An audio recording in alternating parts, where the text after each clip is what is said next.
Hello, everybody, and welcome to Planet FPL, the world where everything revolves around Euro 2020 at the moment. My name's Suj. And my name is James. That, James, was circus music dedicated to your football club. I assumed as much, yeah, not that I can blame you. Many regular listeners will be interested in your opinion. And obviously, whilst we've been podding about the Euros, today we will cover off what is happening at Tottenham at the end of the show, because it is just, the circus is the perfect word. I mean, it's just, who knows? I think you're fucking disrespecting the circus.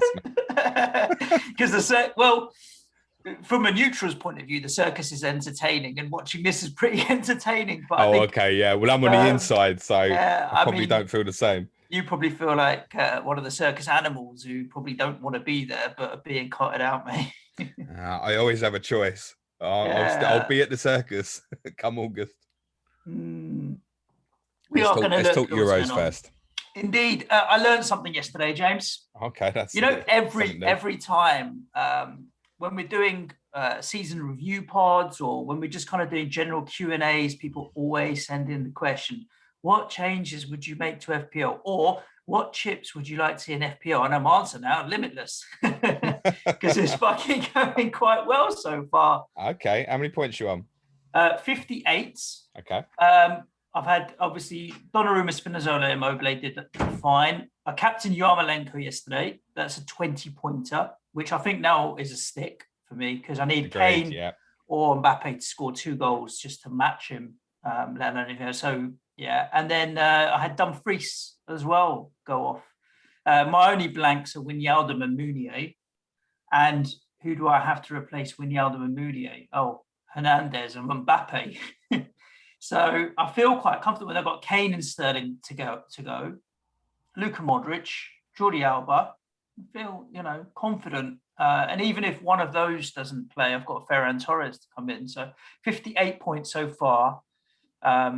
And if you take out Wijnaldum and Meunier, that comes down to 53. But that's 53 off 5 players. So average of 10 points something a player. It's not bad. I've gone from, I think I was about 300k after the thing, to 50k at the moment. So it's not bad.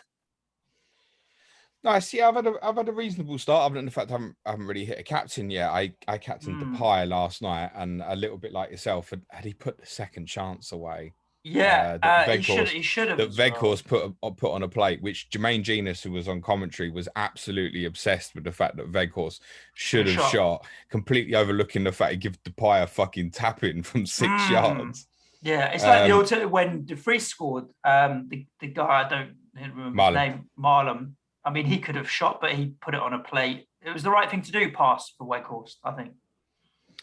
So, I'm not sticking on that 6 points, because the 2 I've got left, I mean, this kind of felt like a week where the captaincy was getting better the longer the week went on in any case. Yeah. So, look, with Kane and Mbappe still to go. I see quite a few going Sterling over Kane today, and I have no issue with that at all, by the way. I just think Harry's the more likely to pull out the big haul with incoming, and I think back to Schick's performance against Scotland, Kane will pick up similar positions on the halfway line.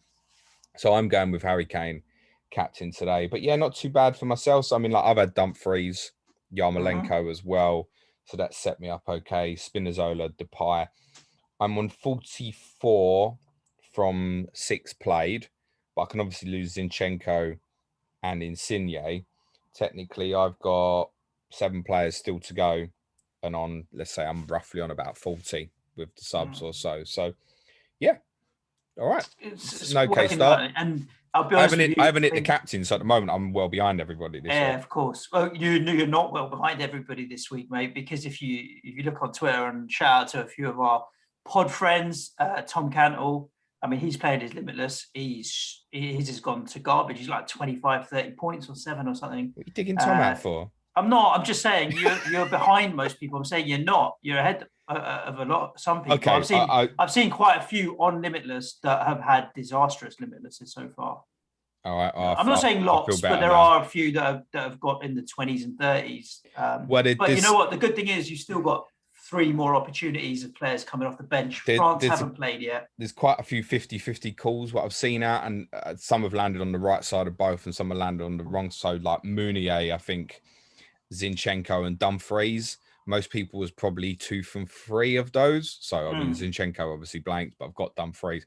There's a lot of people probably would have gone Zinchenko and Mounier and have blanked there, for example. I've seen a lot of people were debating Kalhanoglu versus Perisic. Perisic obviously hasn't gone off yet. Yarmolenko versus Milanovsky, who obviously not only did Yarmolenko get the 10-pointer with goal and assist, both right-footed, by the way, Suj. But Milanovsky obviously missed the penalty, which had Yarmolenko been on the pitch, he would have taken. He would have taken left-footed, by the way, no doubt about it, and probably scored. Yeah. So you could have had an even bigger haul out of there, actually, if he'd stayed on the pitch another 10 minutes or so. Yeah, that was crazy. But you know what? I'm not going to complain, and I'll take it. Should we talk about the games as well yesterday? Yes. I didn't get to watch Ukraine, Macedonia because of work, but I saw in the background kind of what was going on. And once Ukraine were 2-0 up, I did think that was it. They were gonna win it. Yeah, full credit to North Macedonia, actually, because this kind of looked like this was going to run away from them. At 2-0, it was going through my mind, oh, shit, I really wish I'd gone Yarmolenko here and gone with 2 attacking Ukrainian players, because they look like they could go on and sort of get 3-4 or more here. Lovely second goal. Brilliant finish. I really like him, actually, up front. I think there's something about him. He's at Ghent in Belgium. I don't think he will be after the tournament, actually. I think there'll be a few clubs looking at him. But yeah, full credit to North Macedonia, because they didn't cave in. They didn't give up.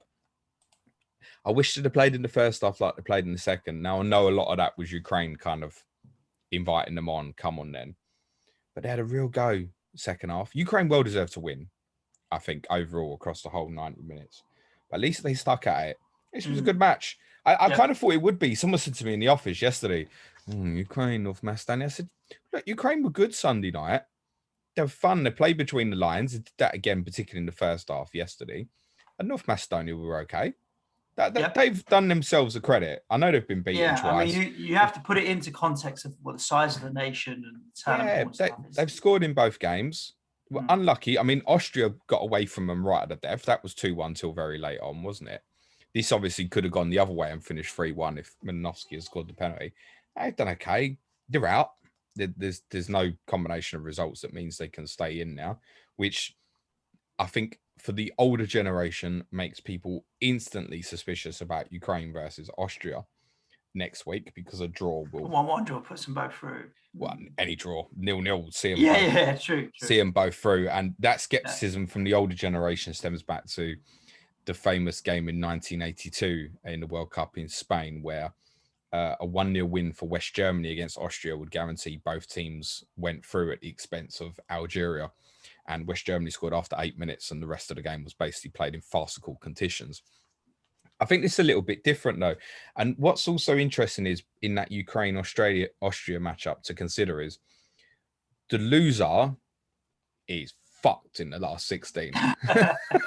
Are they going to get someone from the group of death? It's probably going to be Italy or France, basically. So there's definite incentive, I think, for Austria to try and win the game.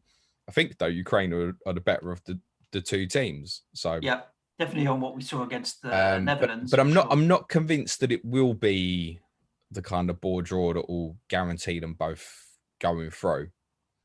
Goal difference wise, they're going to be all right as well. Austria scored 3, conceded 3. I think even if Austria lost by a goal, that's likely to probably be one of the best third place teams with a -1, I think.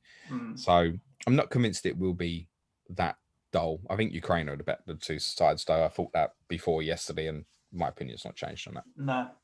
Denmark-Belgium was a game, apart from Mounier, you avoided completely on your Limitless, and I did, because we just didn't know what the reaction was going to be. And ended up being, very obviously, a game of two halves. But the reaction from Denmark at the start was like, okay, they've got the bit between, they've come out here because they've got a point to prove and a message to send, and they're fucking going for it because their intensity was incredible. And I think we're all watching, we're like, okay, good, because you want to egg them on a little bit because everything that happened. Credit to Belgium with the shirt at the start and everything. I almost feel like, you know what, I had to picture, like, you do these minutes applause when people have passed away and stuff, and I was like, just remind, he's all right now, Christian Eriksen, he's still alive, it's all good, we're bringing it together. But then the flip of that, Suj, is it's like everyone wants to build a statue of someone after they've died. Why not do it when they're alive? Correct. Yeah. I appreciate it. And the good it will do Eriksen, 100%. I agree. But we're celebrating positivity. We're not celebrating something negative. Is my point here, which is good.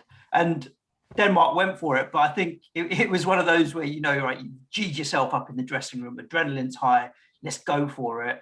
You go for it, and you're like, oh shit, and then there's always a come down. When you have highs, there's always a come down. And if Belgium is sticking on Hazard and De Bruyne, and Lukaku was still in beast mode, and once the storm was weathered, class told. This was a great game. I thoroughly enjoyed, particularly obviously the first half. Straight away in the first 15, 20 seconds, I think it was Daniel Vasta, the Danish right wing back, crashed into a tackle, and it set the tone. That they were going to go 100 mile an hour. And to be honest, at half time, I was thinking, I don't think they can sustain that.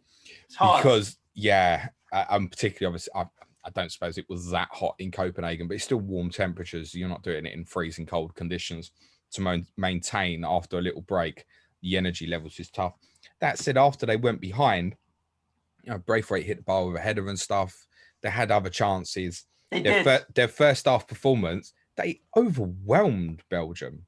Honestly, they came at them. Even outworked them. The goals, a perfect example of that. Højbjerg pressing high, really good. Wins the ball, intercepts, plays a lovely ball into Poulsen. Good finish. They had other chances as well. They didn't hang about running at Belgium's back three, which I think is key. I said that on Monday. They're going to have problems against teams that are good defensively and run at them. And I think it's alarming for Belgium that Denmark gave them quite so many problems in the first half. Yeah. Now, the simpleton thing to say about it is, well, yeah, they brought Witsel, Hazard and De Bruyne on, and then the class told in the end. Of course it does. As I said on Monday, there's no doubt in the attacking talent in this team. I just think when they play a very good team, and we're not putting Denmark in them top levels, they're going to have way too many problems defensively. Denier looked like a fucking He's rubbish rabbit in the headlights, mate. We both got him in our regular team, not our Limitless team, because a lot of the Belgian fans were saying he'd probably start. And we thought, okay, we'll get him 4.5. I mean, I wouldn't pay 3.5 for him in fantasy right now. He just looked average to rubbish. I would. Nah.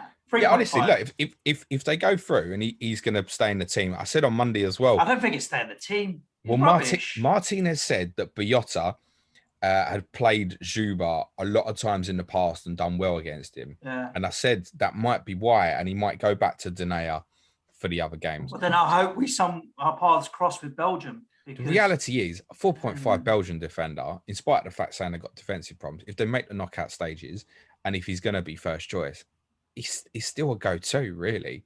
Remember what we said about finding these cheap players is going to be so I think much for me, harder. it depends on where in the game, in the match week, Belgium are. If they're early, I'll go for it because I can play him, and then if he's rubbish, I can sub him out and bring someone in. If it's late in the week, I don't know if I'd bother, I'll be honest, because I don't really want to be bringing him on as I don't know. I wasn't that impressed, to be honest with you. I was, however, impressed with Kevin De Bruyne. I mean, yeah, that left foot finish. It's one of those where... Brilliant goal all round, starting from Lukaku's run and everything. His run and everything. The finish, I mean, he just hits it and it's bottom corner. Compared to Locatelli's outside the area, or even Immobile's outside the area, both of those were from a longer distance. Something about that goal just makes it look and feel so sexy. I don't know what it is. It's just, is it the way he was running when he hit it? It looks... Yeah, it just looks so good, but it doesn't look like it's particularly he's done anything spectacular there. He just hit it so sweetly. For your information, Suj, just had a little check. Should Belgium win the group, they'll play on day 2 of 4 in the quarterfinals. That's not too bad. The first of 2 days, day 2 of 4 in the last 16. The first of 2 days in the quarterfinals, and they would go first in the semi-final. So we'd know if they were playing. Oh, they'll go first and second. So then it's probably actually worth it. Yeah. Quite probably. Not bad from De Bruyne considering not fit. And actually, I thought Hazard looked good when he came on. Like, he looked a bit trimmer. Looked like he hadn't been out on the piss for a week or so. As I said, them coming into the team obviously gives them a very different dimension going forward. There's no question on the attacking players. What Martinez did really interestingly in this was from the kickoff, they basically set up that like De Bruyne was going to go to the right of the front three. And as soon as the game kicks off, him and Lukaku swapped.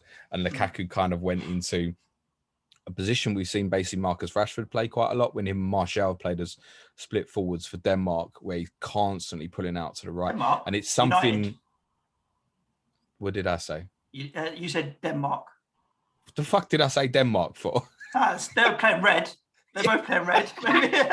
Sorry. Yeah, United, we know what you mean. And Martinez has history of doing this with Lukaku, shoving him out to the right as well. In the quarterfinal against Brazil in 2018, he played as on the right in basically a 4-3-3 through the whole game. I remember a game he did it for Everton against Arsenal when Roberto Martinez was in charge as well. So it's something Martinez has done before. It's not unusual. And then De Bruyne can pick up the kind of false nine position similar to what he does for Denmark. For Denmark, the City. What's wrong with me? I need another coffee. Anti-Manchester today. just turning those. We get it. Yeah, good from Belgium, right? As long as Belgium avoid defeat to Finland, they'll finish top of the group. Yeah. Which it has to be. Remember, it's head to head. So if Finland do beat Belgium, unlikely as that may seem, Finland would win the group as long as Russia don't beat Denmark by a sizable score. I think Denmark, exactly what I'd said to you yesterday, I think Denmark will beat Russia.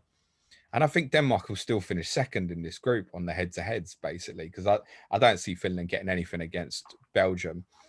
There's enough jeopardy in it, though, where Belgium probably aren't going to change the whole team, I wouldn't think. But finishing second in the group wouldn't be disastrous for them. They'd play second from Italy's group, which is probably got all Wales fans thinking, I really hope Belgium beat Finland next week, or at least get the point to avoid playing Belgium, because that path looks quite nice. So it could be that finishing second isn't actually that bad for Belgium. Also, they would play in Amsterdam if they finish second in the group, which will feel like a home game, basically. It's local, isn't it? Really? Local. Yeah, it's like in terms of trains between Holland and Belgium, I can say this from experience. It's really London to Birmingham. Yeah, worst case like London to Manchester or something. Yeah, honestly, it's a doddle. That Brussels and Amsterdam is so well connected. I think Brussels to Amsterdam, I want to say, is like an hour and a half, maybe maximum. Not far. Yeah, I know, because the Eurostar from London to Amsterdam stops at Brussels along the way. So. Whereas obviously they win the group, they play in Seville. So I mean, that's either way how big and this is kind of the thing for those of us just use Limitless and want to avoid using the wild card in Matchday 3. Are these teams going to rotate or not? I mean, I think the deciding factor for me, whether I wild card or not, is actually probably going to be the fact that I will see the Italy team. And I think if my two Italy players, Insigne and who else have I got? Berardi, if they're in the team, then I'll probably go, okay, fine, I've got the coverage here, and we'll go with the rest. If they're not in the team, I think that's me pulling wild card then, because I know I'm going to have other issues during the week. Yeah, well. I'm with you. The annoying thing with this Limitless is I look back at my actual team and I'm like, shit, how did they all get in there? But yeah, last but not least, let's wrap up with Netherlands, Austria. Comfortable win. I mean, Depay on my Limitless was the one player that I didn't go with, that I was very worried about. Gets a penalty in 11 minutes, and I'm thinking, man, I could get really stung here if he goes on big. But it just wasn't right in front of goal, and he wasn't right in front of goal in the previous game as well. He's clearly got the talent, but needs to be able to put it away. I thought the two standout players for Holland last night were Wijnaldum and De Jong. I thought De Jong was really good in midfield, actually. Definitely issues defensively, which Austria never tested until No. very late in the game. Had a few half efforts. I mean, the best effort of the game was when David Alaba came forward out from the back and hit a long range effort. His positioning is not right at the center of the back three. I wouldn't be surprised if they'll change that again, Austria. There were reports that apparently the Austria team in the hours leading up to the North Macedonia game they knew the 11, but still didn't know what system they were going to play. Wow. So they're obviously like not in the right place. There's been a lot of criticism in Austria of the manager and his positioning, particularly of Alaba. And I just don't think they know how to use him. Obviously, one benefit for the Ukraine game, in terms of if you're judging the 2 games gone, Arnautovic presumably will start against Ukraine. And that's obviously going to make a difference to them. And he may have made a difference last night, but I think he's a handful regardless. Of course he is. He really is. So, and he always gives you something to think about. They're not great defensively, Holland. Convinced about that. They've obviously now won the group. They're going to play a third place team from either Group D, E, or F. Now, obviously, if it's one of the guys that comes out of F, then they're probably in trouble, actually. But, you know, the 2 and 3 chance is going to be D or E, and then they've got, you would think, a fairly straightforward fixture. And then they will play the winner in the quarterfinals of the runners-up from A and B. And suddenly you're looking at it and going, they're in the semi-finals. So I think for Holland, there's a good chance of them progressing quite deep in this. I don't think they'll win the tournament. The Lit coming back last night obviously helps, but there are so many weaknesses in that team. And I said before tournament that I thought in terms of quality, this group was probably the weakest. And I stand by Ukraine have been better than what I expected, but I still stand by that assessment that Austria and North Macedonia are very ordinary. Yeah. And it could be that Holland land in a semi-final without being seriously tested. Honestly, if Wales play Holland in a quarter-final, and I think right now we'd have to say that's a possibility, honestly, Wales could beat them. Yeah. Bale running at them, and Dan James, as much as we give him grief, running at them. They've got pace. Yeah, it'll be interesting to see. Let's talk about the games that we've got this weekend and a few predictions on those. We can talk about what your plan is around wildcarding and mine as well. And then we can talk about Tottenham Hotspur, Sweden, Slovakia today. I think this might be 0-0. I was going to say, I think it could be the first 0-0 of the tournament. Well, other than Sweden's 0-0 the other day. Oh, sorry. Yeah, that's true. It was because Sweden defensively were so good the other day that I was thinking 0-0. Were they? I don't know, Spain had some big chances, mate. Yeah, but they were organised. You always look at their shape. They always had their banks of 4 or 5, whichever. And I thought Sweden were right. But Slovakia, on the other hand, with their false 9 kind of system in the first half the other day, were good as well, and they scored a couple of goals. So, I'm going to predict low scoring. That's not a prediction, but I'm going to predict low scoring. I think Slovakia will be delighted to get a draw if they can. Yeah. That's what they'll be thinking. That's going to put them through in it. Yeah. Which gives an interesting dynamic to the game, because I think the flip of that is, well, I mean, Sweden would still have a final chance against Poland on the final day, but Sweden probably think the exact opposite, aren't they? Probably think if they can win against Slovakia, they'll have a better head-to-head than them. And then with Slovakia playing Spain last, it's unlikely that Slovakia would finish above Sweden. So then they're through as well. Oh, Sweden are on a point, aren't they? Obviously, what we're talking about. Yeah. So I mean, it's same. It's going to put Sweden through if they win. I think for Sweden, they'd probably want to get the job done. I'm not convinced they will, though. Mm-hmm. Croatia, Czech Republic. I'm going to go Croatia 2-1. I think 2-0 or 2-1 Croatia. I think that they should be okay to get this done. And I think Luka Modric's going to score both goals to come in Limitless. I think that they're going to get a switch of the play overload, and Perisic is going to score on the back post, and I'm going to look clever. England, Scotland. How are you feeling about it? I'm going out tonight. I've got a pub booked. Me too. When the sun was shining, because I'm actually going to Wembley. I should be around there at about 4:00. So anyone wants to let me know. I told you my mate from uni who's coming down. Yeah, where's my fucking ticket? And we're not going to the game. I'm going to Wembley, the area, Why are you doing that? to meet my mate before the game for a pint. You wouldn't. And you never know, I might find a tout who charge me like 500. No, to be honest with you, on Sunday, when the sun was shining, I felt England are comfortably going to beat these 3 or 4. The closer we've got, I mean, I'm looking out my window and we are in London, mate. It's miserable. Dog It's rain proper outside. British weather here, by the way. It really is. And it will be at 8 o'clock tonight as well.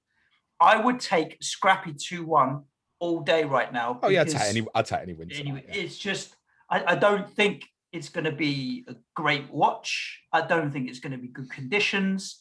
I think it's just going to be sloppy. Scotland are going to be up for it. It's going to be a turgid, one of them, Wednesday night, Burnley versus Crystal Palace type jobby games. Oh, I don't think it's going to be like that. No disrespect to Burnley, Crystal Palace.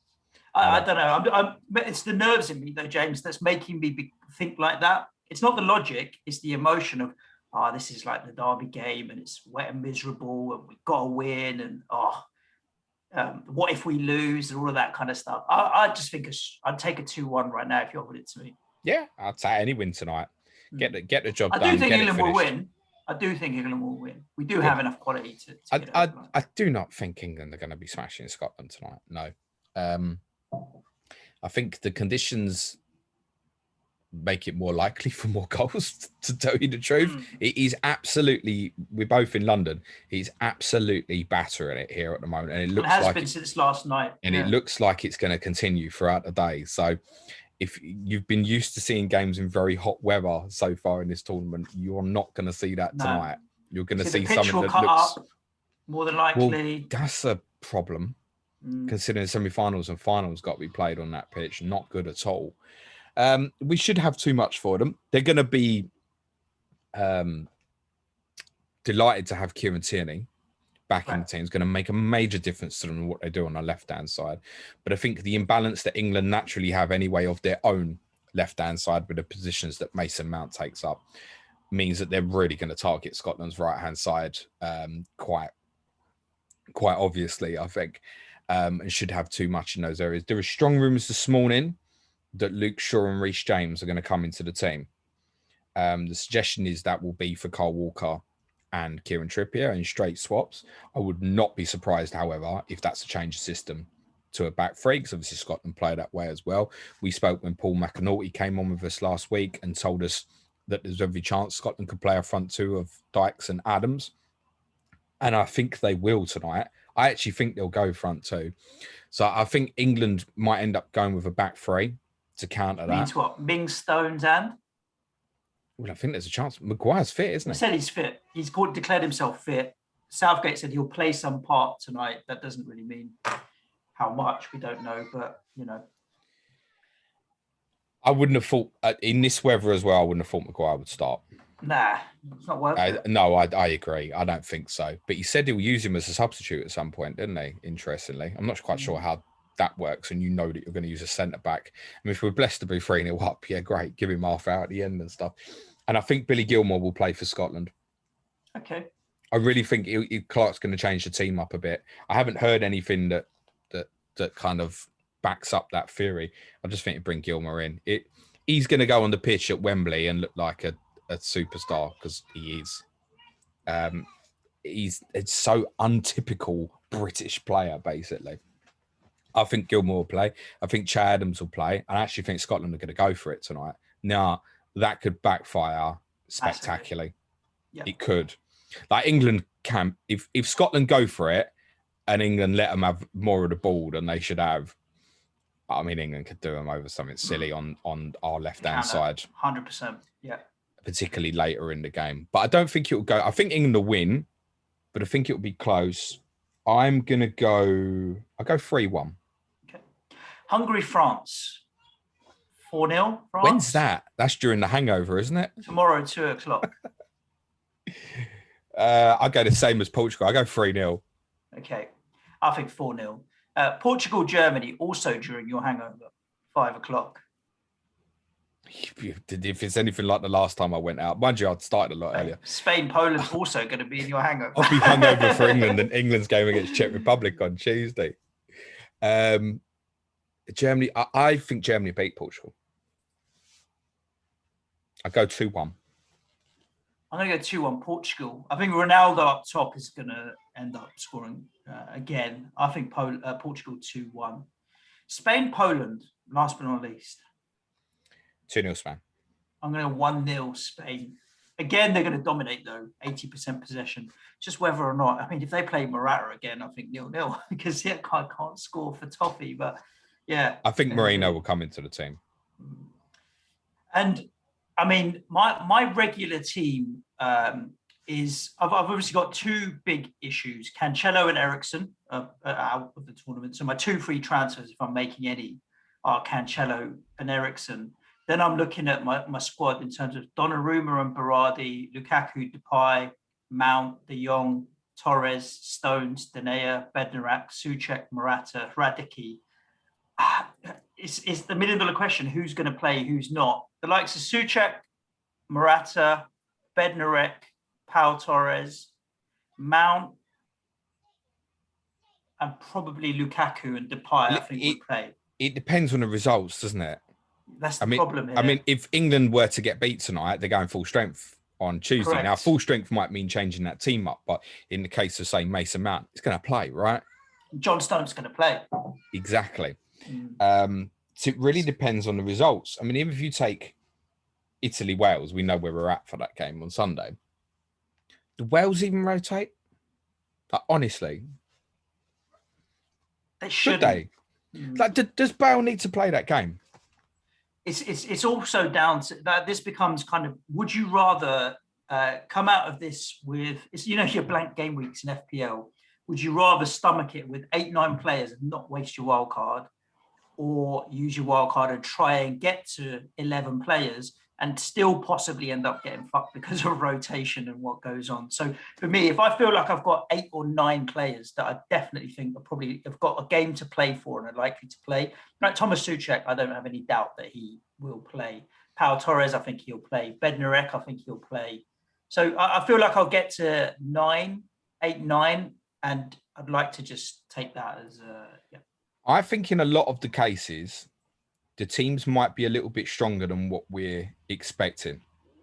And I'll explain why. I'll give you an example of England tonight.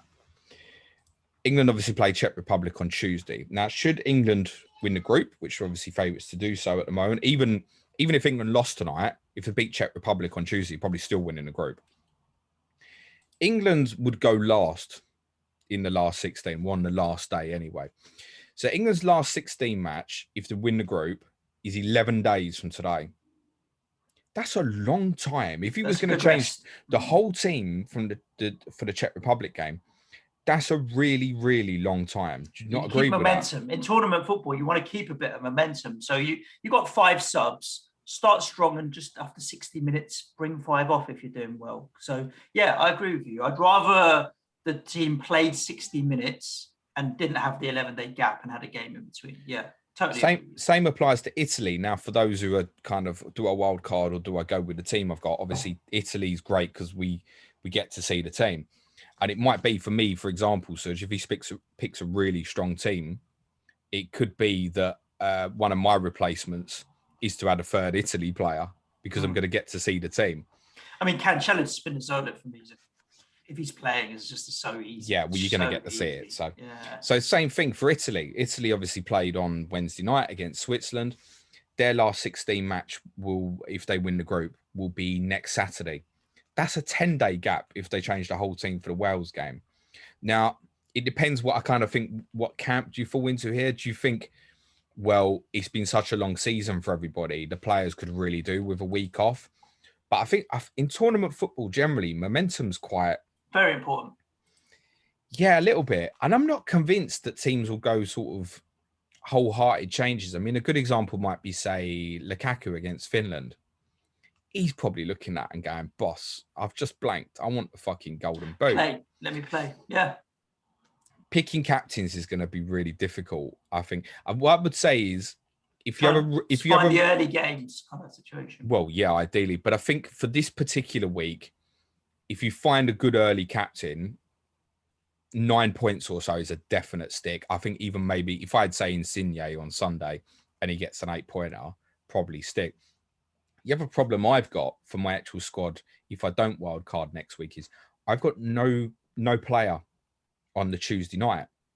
So it probably means targeting an England player. So probably, if I was to remove, say, Ericsson +1, I'm probably buying an Italy player and an England player I think is going to play, just to give me a captaincy coverage. So it might be I'm going something like, I would maybe consider Grealish, actually. Ericsson to Grealish. I think, yeah, either way, it would be a good opportunity to give someone like him some minutes. Yeah. Ericsson to Grealish, Foden, Sterling, one of those players, and then move something else to another Italy. So I could probably come down to Immobile or something like that, maybe from Lewandowski. But then take Lewandowski, guys, he's been shit. But I'm not taking out Lewandowski for last game. He's definitely going to play, right? No, they might need a result type situation. So I can't tell you what I'm going to do with transfers because, I mean, I wouldn't even overly think about it until Saturday night and all the games are done. Yep. And got till 5 o'clock Sunday. Not that we want to plug Patreon particularly. Like we love our patrons. We want as many as we can get. But yes, you do want to plug Patreon. We don't want to. We're not here to just pay us. However, on Sunday, James will be live streaming a Q&A. We'll still be hungover from tonight. Probably. But because we obviously don't pod on the weekends, but the deadline is on Sunday. So it's very similar to the FPL kind of deadline streams, but a Patreon only. Don't promise them that shit because I don't know. No. Sorry, there's not graphics, but people asking questions. No, but I don't know what time I'm doing it, so I might have to. It's Father's Day, isn't it? I might have to do it in the afternoon. I'll have A or B plans of what I'm doing by then. Okay, there'll be before the deadline though, right? Yeah, before the deadline. Sunday afternoon. Patreon only Q&A on YouTube. Patreon, if you sign up in June, is free in July, and it's going to be well worth it because July content is going to be fire. Head over to patreon.com/planetfpl. But other than that, our regular content is going to be available all the time. I will get bullied into what time that stream is going to be. It will be where I can find an hour to do it, basically. Nice. Right. Last but not least. Fucking hell, mate. Yeah, I mean, that half an hour that we spent on Tottenham yesterday, patrons aged about. So, the podcast is longer than the podcast was valid for because that was crazy. So we recorded and some tax, the stupidest reason. Oh, I've got to pay more tax in England than I've got to in Italy, or something weird like that. That just. Do you know what the? Can you tell me what fiscal problems are? Can you clarify that? Fiscal is just tax problems. Right. Apparently, the sum of money that was causing issues was 2.5 million. Okay. We'd have to pay more tax in the UK than you would in Italy, maybe, possibly. I don't know Italian tax law. Though. Anyway, okay. So we recorded our Tottenham podcast. I spoke at length about Paratici, who's the managing director at Tottenham. I spoke about Fonseca, going down into kind of how he's like tactically, his managerial career, etc. And then headed home to watch Ukraine, Macedonia. And anyway, so I thought, well, I'm not going to put it up during the game, the podcast. I've been putting them up at 4 o'clock in between the two games. Okay, game finishes, bosh. And as I went to kind of clip the link, I saw that the fucking deal was off for Fonseca. I was like, oh, wow, okay. So it depends who you believe, because a lot of the ITKs are saying that Tottenham just pulled out of Fonseca. Nothing to do with this tax problems. Tottenham put it out of Fonseca. They haven't managed to get into anyone to pull out. But a lot of people are saying that they just pulled the plug on Fonseca because Gattuso became available. So Gattuso's contract expired at Napoli. Paratici was it Napoli or Fiorentina he was at? No, Napoli. Hold on. Oh, okay. It was at Napoli. And Paratici wanted to take Gattuso previously to Juventus to potentially replace Andrea Pirlo before who's the fucking Juventus manager? What, right now? Yeah, Allegri, thank you. Before giving Allegri the job back. So Gattuso's contract expired at Napoli. Gattuso went to Fiorentina. Gattuso's been at Fiorentina for 22 days and resigned on Wednesday, citing financial issues, i.e. he's not going to be backed in the transfer market. Do you know who Gattuso's agent is? No. Have a wild guess. It's George Mendes, right? Who I'm extremely concerned is getting his paws all over Tottenham at the moment, with certain dealings of buying Portuguese players and players from Wolves. Hello, good morning, Matt Doherty. So that instantly put me up. So, but we knew obviously that Paratici wanted Gattuso previously. So this is what I think has happened. Tottenham have sacked off Fonseca because they decided they wanted Gattuso. Is my opinion. They've had talks with Gattuso. This moved really quickly. Within about an hour of it's off with Fonseca, it was basically Gattuso's in advanced talks. I think the situation just came up. They've got him out of Fiorentina, or he's walked out of Fiorentina, and Tottenham have gone to him. Straight away, alarm bells are ringing in my head. So he's left Fiorentina because 22 days. Yeah. Well, I mean, yeah, we know from his playing days, it was a bit of a hothead. So he's left there because he's saying there's disagreements over transfer policy because they ain't got no money to spend, basically. Just the fucking idiot. Does anybody believe that Tottenham have got any money to spend at the moment? Because it's not happening. I can't make this any clearer. The only way Tottenham can be spending big money this summer is if Tottenham sell Harry Kane. Otherwise, they're going to spend some money, but they're going to spend very limited amounts of money. Tottenham aren't going to be spending 100 million net or anything like that. No. 30, 40, maybe at a push. They're not going to be spending net money on transfers. So a little bit like with Conte, I'm sitting there thinking, this don't smell right. This doesn't add up again. But obviously, caliber of manager very differently. Conte, elite level. Gattuso had done good things at Napoli, generally 4-3-3 manager. He'd progressed from his time at AC Milan. But then last night, social media went bang from Tottenham fans. Because within the couple of hours of it looking like the deal was done, I was watching Holland, Austria delayed.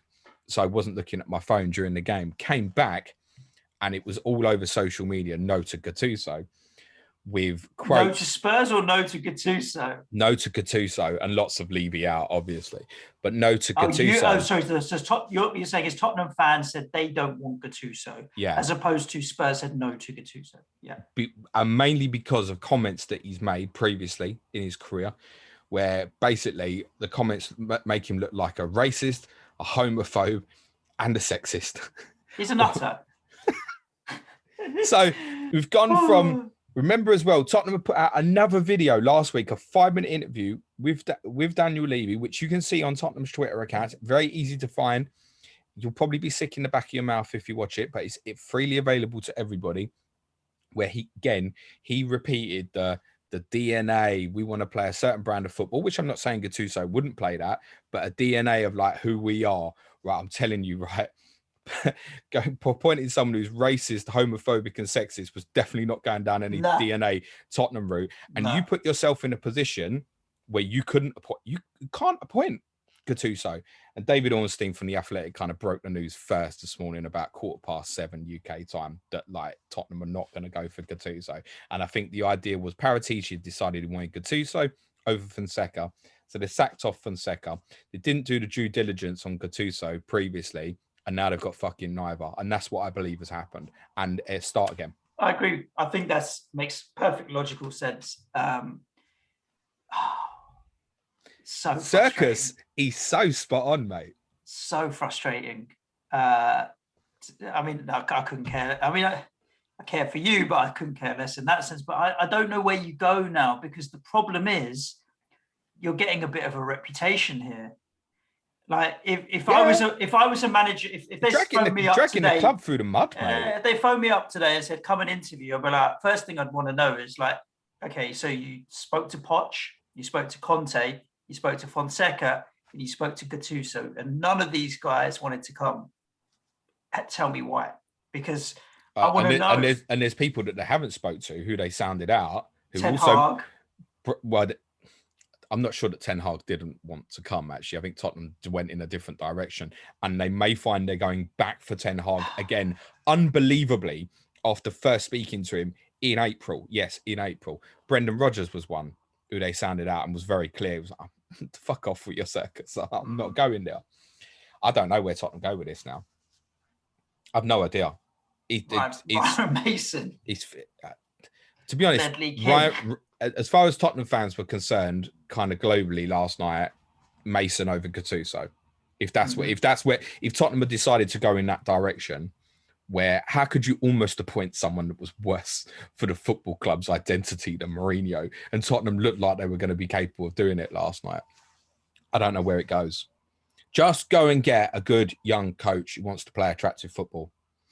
As I said I recorded another video for the patrons last night, and what I said to them was, we don't care anymore. Mm-hmm. Like he's gone on enough to go from the Conte, the Pochettino, all these names being linked. We've all done the research on Ten Hag, how he plays. We've all kind of, for a week, Fonseca was obviously going to be quite an underwhelming choice, but Tottenham fans had now had a week to process that this guy was going to come in as manager. And so you start looking into him exactly like we did yesterday on the podcast, and you go, do you know what? He might be all right. He seems okay. Let's see where it goes. And Tottenham managed to go from replacing an underwhelming appointment with a more underwhelming appointment. And they might be doing that again with an even more underwhelming appointment, because we don't know where they're going to go next with this. I literally have no clue now. Tottenham, in my opinion, should pick up the phone to Brighton and offer them whatever money they want. But the thing is now, would he leave Brighton for Tottenham? No, he shouldn't. Nah, 100% not. There was a time 5-10 years ago where the name of the club was the biggest pull. So if a big six or top four or a Real or a Barca come for you as manager, you go. But the way that the owners and directors of certain clubs behave now, I don't think it's as like managers are smart enough to understand that Tottenham, just because they have the name Tottenham, is not necessarily a reason to go there anymore. You need the right management structure behind you. So you look at the likes of Real. I know Ancelotti just went straight to Real, but I think there's a lot of people that would look at it and be like, you know what, with Perez and all that circus, no, thank you very much. I don't think the big clubs have the same pull, because a lot of the smaller clubs, like the Brightons of the world, are well run and organized. You're going to have a more peaceful, better life where you get to have more enjoyment from your role, work with young players. What do I need the stress of a big six club for? I don't think the pull is there for the big six clubs anymore. Money might be done. That's the one thing that's still going. So for sure, Potter can probably treble his wage or so if he goes to Tottenham as for example. Sure. Yeah. Treble might be an exaggeration. I mean, at least double his wage, right? Might be a pull. But right now, Brighton will finish above Tottenham next year as things stand, unless something drastically changes in the 6 weeks or so before the start of next season. I guarantee you Brighton will finish above Spurs in the XG table. I just don't know if they'll finish above them in the real table. Did you see their tweet the other day? Really good. Brighton was a picture of Robert Sanchez, the keeper, who's obviously in the Spain squad. Yeah. And Thiago Alcantara. They were deep in conversation, and it was just like, I hate XG, because obviously Spain had loads of efforts against Sweden and stuff. Could take the piss out of themselves. Good for them. Yeah, why not? We would, you're going to end up with Rafa Benitez. If it's George Mendes is getting his paws all over your club, fucking Nuno's coming to Spurs, mate. I spoke to. It can't be. The problem is, it's not a problem, it's a good thing. But because Levy came out and told everyone publicly what he was going to do, he now has to deliver. He cannot be appointing people like Nuno Espirito Santo and Rafa Benitez. They're not on the table. It's not on. Tottenham can't appoint those type of managers because of what they said they're going to do. Everton fans are fucking raging at the moment as well, aren't they? But my mate that I'm meeting later by Wembley, I told you yesterday, he is a toffee. My message to him yesterday, I'm looking forward to your joyous smile about Rafa Benitez managing your club. His reply back to me, he goes, I'm not fussed. Besides, 95% of Everton fans are idiots. So if they're against it, it must be the right choice. Well, he slammed his own fan base, but what you see on social media maybe doesn't represent everybody. But there were a number of people on radio and stuff that were so against slam it. Tottenham's fan base, most of them not well. It goes for most football fans, not well. Yeah, I think so. Yeah, I think you're right. Ours are pretty similar. Yeah, you let football fans will let the emotion carry them through on many things. Yeah. I don't know where it goes. No, At this moment, Tottenham could end up appointing anyone. They could end up picking up the phone. I think someone like Hassan Hootel. Yeah. I'm not saying that's what will happen, but in terms of the type of profile manager they're looking for, he kind of would fit into that profile. If he'd have had a good last 6 months at Southampton, I'm sure they would have gone to him. But it just doesn't fit because the way they finished the season, the amount of goals they conceded, etc. I have no idea what Tottenham are going to do. And perhaps by the time we release this podcast, we'll have a new manager. State of it. This is the kind of stuff that makes our Tottenham show every week the most comedy. You know when something, and we've all been there. You have moments where something is so bad that all you can do about it now is laugh, and that's kind of, as I said, that's kind of where Tottenham fans are at now. Where it's just gone on enough. No one even cares, and it's not that we don't care. We obviously really do care because we showed last night that we do care and wasn't going to have Gattuso come in and stuff. But in terms of actually, who do we want? God, we've been talking about this for 2 months. Sick of talking about it. Give me someone. Agreed. There we go. A nice little podcast for your Friday. Hope you enjoy it. Hope you're enjoying the Euros as much as we are. We'll be back at you next week with a full week of regular Euro 2020 content, plus our Patreon shows as well. Stay safe. Stay dry. If you're in the UK, ciao for now. Thanks, everyone. Have a great weekend. Be nice to each other. Come on, England. Cue music, please, man child.